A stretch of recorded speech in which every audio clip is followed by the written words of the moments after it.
ल है साथीभाइ यो चाहिँ अस्ति हामीले जुन मसरुम हाउस बनाउँदै थियौँ है त्यो चाहिँ कम्प्लिट अस्ति नै भएको है। अनि अस्ति नै भएर चाहिँ आज चाहिँ म यहाँ छोटो भिडियो बनाएर है सेयर गर्दैछु। ए भाइ यो उयो पनि गरेको साफसफाइ पनि ल हेर्नुहोस् त आम्मा तातो त है यस्तो हुनुपर्छ अँधेरो है। यो चाहिँ यसमा चाहिँ च्याउहरू झुन्डिन्छ है यो उयसमा चाहिँ के भन्छ यसलाई मचानमा चाहिँ यहाँ चाहिँ अब सबै च्याउ झुन्डिन्छ। कतिवटा लाइन बस्छ भाइ यहाँनिर?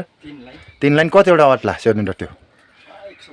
150 लगभग 180वटा चाहिँ अट्छ। यो चाहिँ दबाईहरू गरेको भाइ?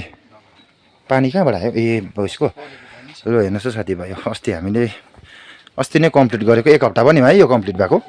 1 हप्ता बादमा चाहिँ मैले आज भिडियो बनाएर अहिले चाहिँ रोप्दैन अब भाइले यहाँ अर्को जग्गामा रोप्दैछ है।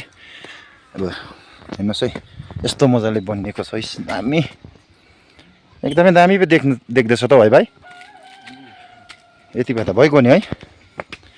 ल हेर्नुहोस् त आज चाहिँ म तपाईँहरूलाई भिडियो सेयर गर्दैछु। भाइ भित्र पस्नुहुन्छ? कहाँ? यहाँबाट? ए यहाँभित्र चाहिँ भाइले सुरु गर्यो है मसरुम उमार्नुको लागि तयारी गर्दैछ। यहाँसम्म आउँदा हुन्छ? यो बोराको चाहिँ के हो भाइ? ए यो चाहिँ झ्याउ। ए के अरे उयो के भन्छ पराल? यो चाहिँ पानीमा उयो गरेको है। ल हेर्नुहोस् त ए हो त मसिनो पो हुँदो रहेछ त है। लो स्टार्ट भइसकेछ है भाइको चाहिँ हेर्नुहोस् त। अब उता साह्रै अब पोस्नु चाहिँ भएन है। यस्तो सेन्टहरू लाएर केहरू उयो गरेर चाहिँ पोस्नु पोस्नु चाहिँ हुँदैन रहेछ नि त। त्यो भएर चाहिँ भाइले चाहिँ बिचराले यति भए पनि खोलेर चाहिँ देखाइदिँदैछ है। अब पछि म यो उम्रिएपछि चाहिँ तपाईँहरूलाई फेरि अर्को भिडियो है देखाउने छु। भाइले गरेको हो नि एक्लै है भाइ? आमामा कतिवटा भरिसक्यो भाइ यो तिमीले? 10-11वटा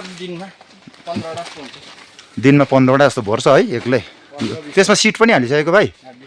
रेडी है त्यसो सबै अब यो झुन्डाउनु मात्रै छ। आमामा यस्तो गर्नुपर्छ है। यो जम्मै यो दोरी झुन्डेको सबैमा झुन्डिन्छ भाइ यतातिर पनि है। हैट खै यहाँबाट पक्कै भाइ यहाँबाट हेरौँ। ल हेर्नुहोस् है यहाँ चाहिँ भाइले अब ड्याम्मै मसरुम उमार्छ च्याउ है। कन्ने च्याउ है भाइ? कन्ने च्याउ। र तपाईँहरूलाई यसो कसैलाई चाहियो भने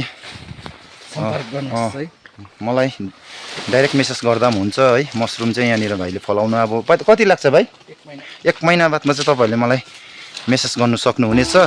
दोकानको लागि या घरमा चलाउनुको लागि भए पनि तपाईँहरूले यसो मलाई मेसेज गर्नुभयो भने चाहिँ पाउनु सक्नुहुनेछ है। ल हेर्नुहोस् त।